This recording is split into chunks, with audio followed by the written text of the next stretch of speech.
Hello. This is my first trip. First time in life, I'm outside of the walls of Gaza. I'm so happy to be here.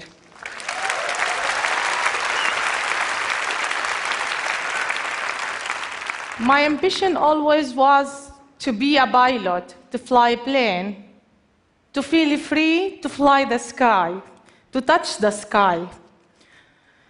But that didn't happen. Simply, I live in Gaza. There is no airport. All borders are closed on every side. We live in one of the biggest prisons in the world. The only thing I can do is just to look up to the sky. On some days, we are lucky. We have electricity for 4 or 5 hours. When it's cold, we make a fire in the front or on the roof of our homes. Sometimes we make food too. My job in Gaza is to arrange everything to journalists who come to my homeland to tell stories about what's going on in Gaza.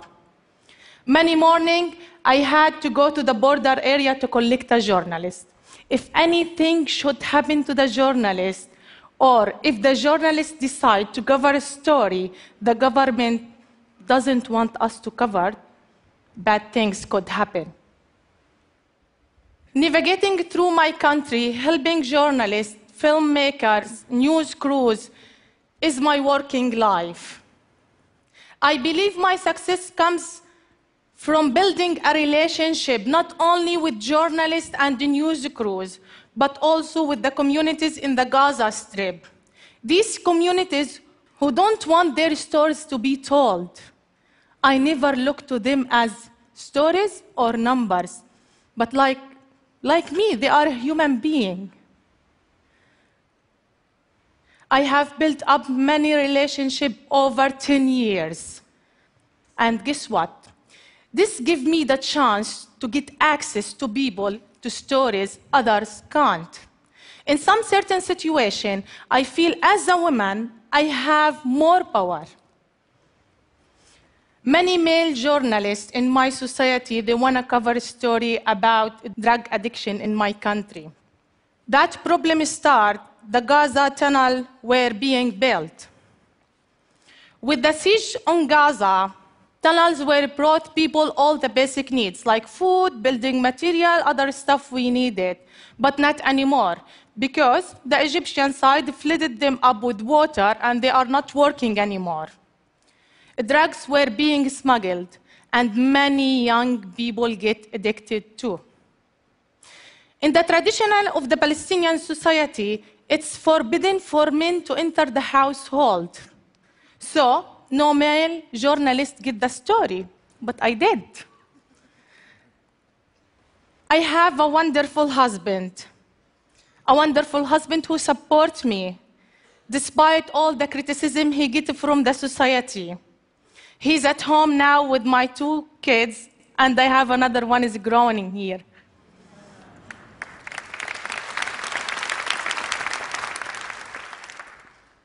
When I'm working, I call him each 2 hours, and he knows if he doesn't hear from me, he should call my contact, the one who gives me the access to the story, the one who I trust.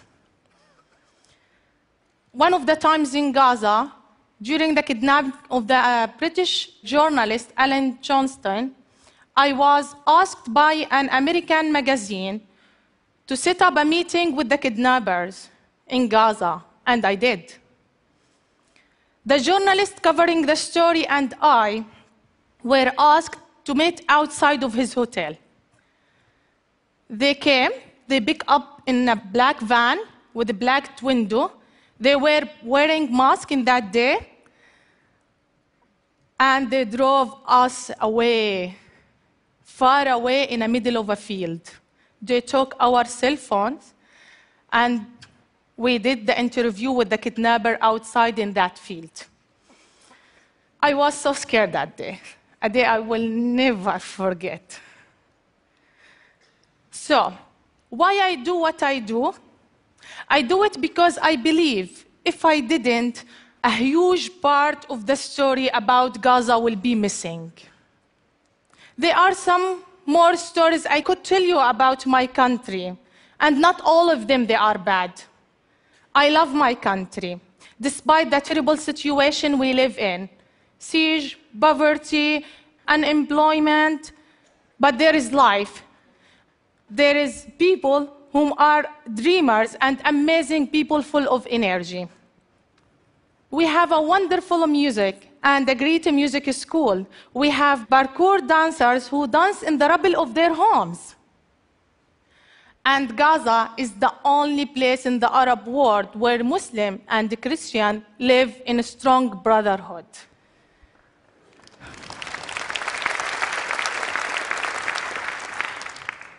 During the time of war, the hardest part for me is leaving the house early in the morning, leaving my children.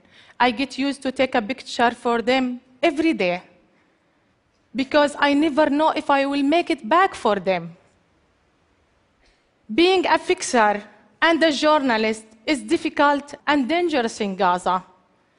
But when I hear the sound of the shelling or the sound of the bombing, I just head straight towards it because I want to be there first. Because these stories should be told. When my children were small and we hear the sound of the war, I get used to tell them they were fireworks. Now they are older, they understand. I do have terrible nightmares because of all what I witnessed during wartime, especially these lifeless bodies of young children. I still remember a little girl, her name is Hala. She's the only survivor from her family. Her picture will be with me forever. I will never forget her.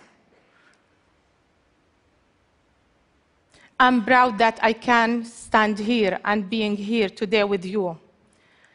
I'm proud that I can tell you stories, sad and happy stories about my small corner of the world, Gaza.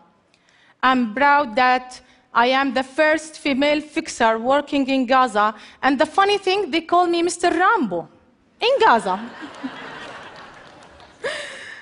I hope one day I will get the chance to tell the stories of all other women, all other amazing women I know in my country.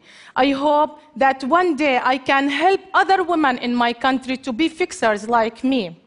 And of course, sometimes I feel I can't do this work anymore. It's just too much for me. But I remember these words. Don't limit your challenge, but challenge your limit. Don't allow others to stand in front of your dreams. Thank you.